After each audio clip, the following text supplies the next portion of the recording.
আপনাদের উপর এই আমরা প্রয়োগ করব, যা যা আপনারা করছেন সেটাই আমরা প্রয়োগ করব।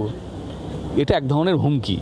এদিকে আরো বিপাকে অভিষেক বন্দ্যোপাধ্যায় সেবাশ্রয় তো রয়েছে, এবার তার বিরুদ্ধে আরো একটা এফআইআর বিধাননগর সাইবার ক্রাইম থানায় এফআইআর করা হয়েছে আমতলায়। অভিষেকের অফিস ভাঙার ঘটনা নিশ্চয়ই মনে আছে আপনাদের। এবার সেই অফিস ভাঙার ঘটনায় সুদে আসলে ফেরত দেওয়ার যে মন্তব্য করেছিলেন, এবার সেই মন্তব্যের প্রেক্ষিতে অভিযোগ এফআইআর অভিষেক বন্দ্যোপাধ্যায়ের বিরুদ্ধে।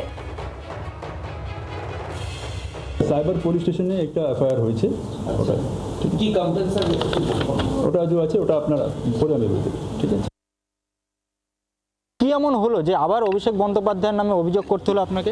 দেখুন, আমার ডিজে মামলাতে হাইকোর্ট একটা রক্ষা কবচ দিয়েছে, তো উনি রক্ষা কবচ পেয়েছেন। উনি তো ওনার বক্তব্য রেখেই উনি রক্ষা কবচটা পেয়েছেন।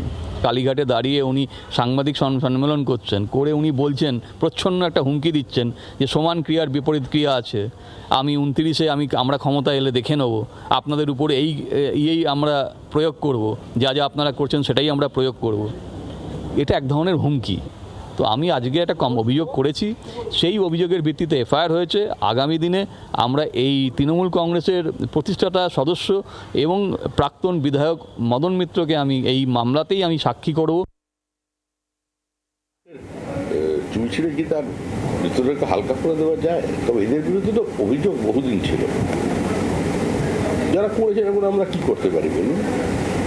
আমাদের কোনো অভিযোগ নেই। এই যে ইডি সিবিআই এতদিন ধরে চলছে, আমি প্রায় 5 বছর ধরে এই প্রশ্ন উত্তর দিতে দিতে ক্লান্ত, আমি পারছি না। আর আপনারাও প্রশ্ন করতে করতে পরিশ্রান্ত। আর এগুলো চলে না। এখন চোর পুলিশ খেলা বন্ধ হোক, একটা কিছু হোক, এটাই মানুষ চায়।